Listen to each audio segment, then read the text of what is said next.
cute she is. She's a savage beast. She's going to be. Are you overworked and underpaid? Is that what you're telling me? I can't think of any two subjects documentaries more apart than ballet dancers in Kazakhstan and cowgirls in America. So you really cover the waterfront, don't you?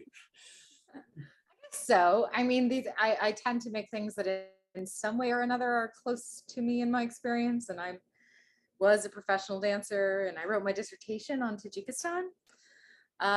But then I also was living in rural Idaho in the mountains, and Hollyn and Colie were my neighbors. So there is a connective tissue, even if it's not apparent, from the outside. Is there any wish fulfillment going on here? Like, yes, you wanted to be a ballet dancer, but you also wanted to be a cowboy. No, that's not it at all. I'm, in spite of the film, I'm not myself a horse person. Like, I got on a horse for the sake of the film to the extent that it was needed and no more. My connection to it was really about Hollyn and Colie as people and their friendship and my connection to the landscape, the place, and wanting to make a film about place in that way. But no, I mean, I'm in awe of them. I think that they're incredible with their work, and I wish them well at it. I'm not looking to do it myself. Well, many fascinating things about the movie. Particularly after, enough people have watched Yellowstone, the idea of, is there a non-sexist way to say cowgirl? I'm sorry. I mean, we've actually had this debate. Like, it's like a serious question. It's like, what do we like? Does cowgirl imply all kinds of things? I haven't settled on a good approach to it. I mean, there are obviously women they use the cowboy as a verb, right? Cowboying. I think we can say cowgirl. They're range riders. That's the job title. Okay, range riders. Yeah. We're used to seeing range riders now with, Yellowstone, but it still seems almost counterintuitive. I mean, did you already know there were female range riders when you came onto this? And, if not, when did you find out? Well, to be honest, I was living there and I was aware of all the ranching around us, and we had neighbors and friends who worked in ranching, but I wasn't so well versed in all of it that I had really even a conception of what a range rider was. So I think I met Hollyn, and that was the first range rider I met. And that was when I found out what the job was. So of course I knew there were women who did it, but I also didn't really know what it was or anything about it. And so, it was all a process of learning for me. And then I realized that, that the other range riders in the area were mostly all men. They were doing a girl's job, see? Exactly. Yeah, they were just trying to keep up with the girls. Well, not for the first time watching a documentary about this sort of profession, this sort of life.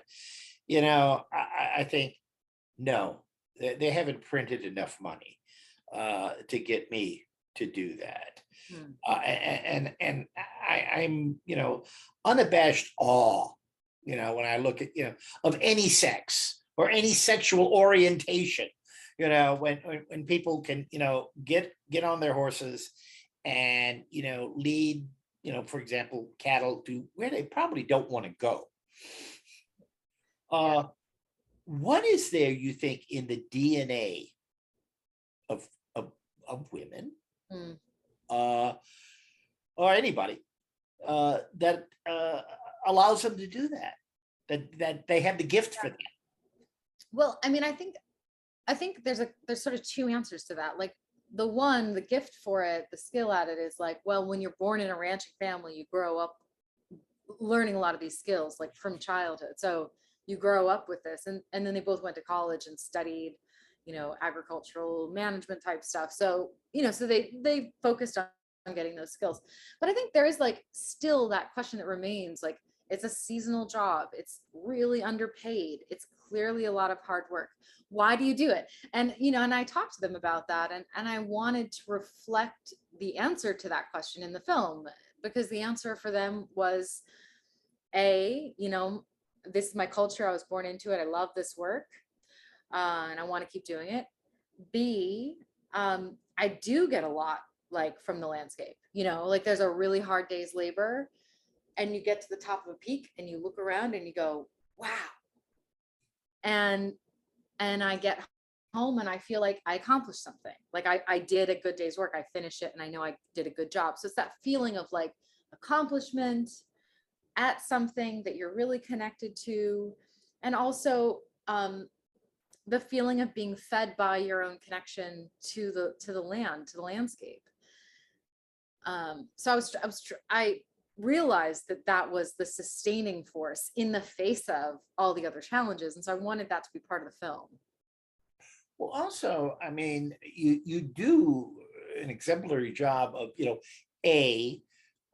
showing, well, this beautiful scenery, the idea that, you're out there, you're one with nature. I mean, it's a backbreaking job, but I mean, you're, but on the other hand, you do have to give up a lot for this life. Yeah.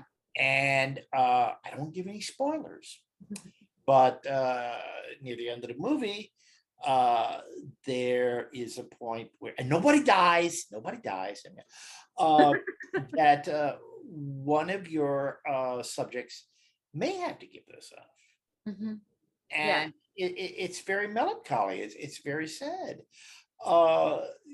Did you go out in the first place trying to strike this balance of, yes, there's this satisfaction, but there's also this sacrifice? Yeah. And I think, I'm going to try to avoid, you're meticulously avoiding giving away any spoilers. So I'm going to try to mirror you in that. But the experience of women in the workplace, whether that's like riding horses all over the mountains or, an office job, often has to do with making sacrifices and juggling, trying to juggle things and make trade-offs. And so I wanted to just treat that honestly, because I think that when you have a real sense of purpose about what you do, which they do have, you don't just give it up even when there's something else that's very meaningful that's calling your attention. And in fact, I think I'm trying to figure out how to say this without giving anything away, but maybe I'll just leave it. See how tricky this is? I mean, it's hard. Your job is not easy. I'm not. Yeah, but it's in answer to your question about sacrifice. Yes, right. From the very outset, just being gig laborers in order to pay the bills is a sacrifice.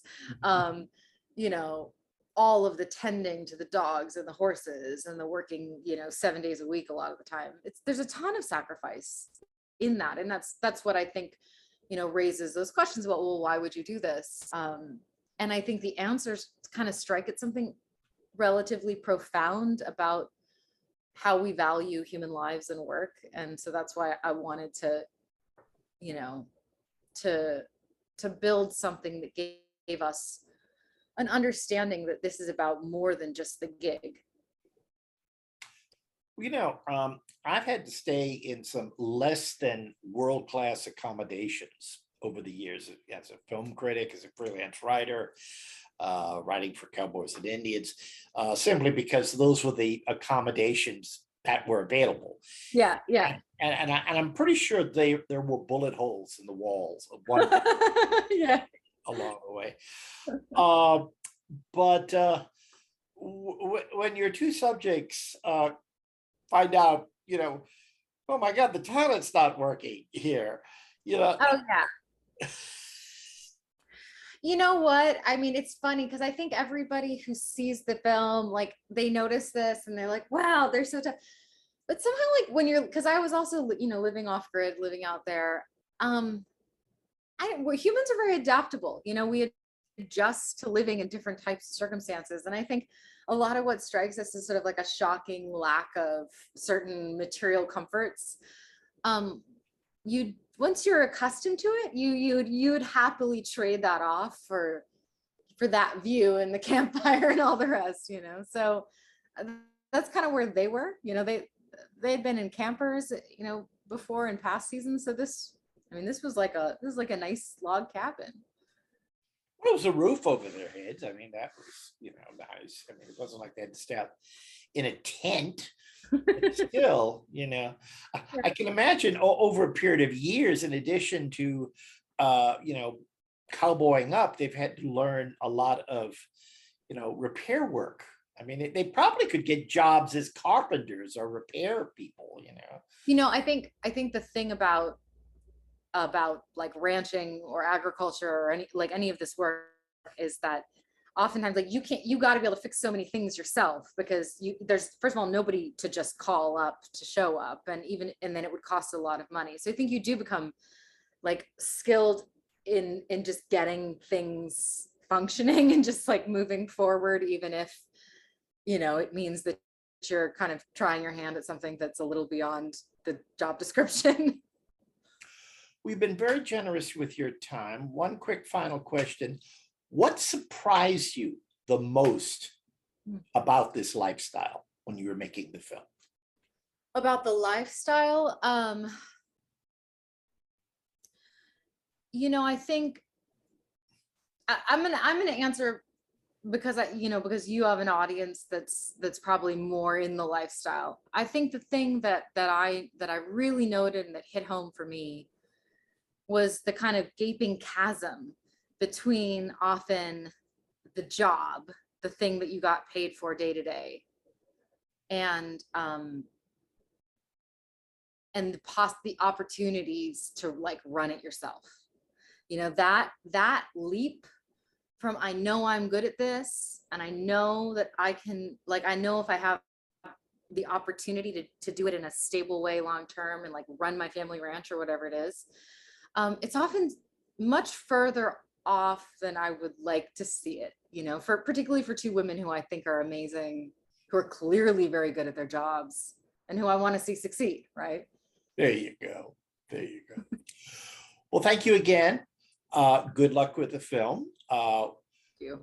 Opening theatrically on the Friday, and will be available on VOD the following week. So Thank you so much, Joe.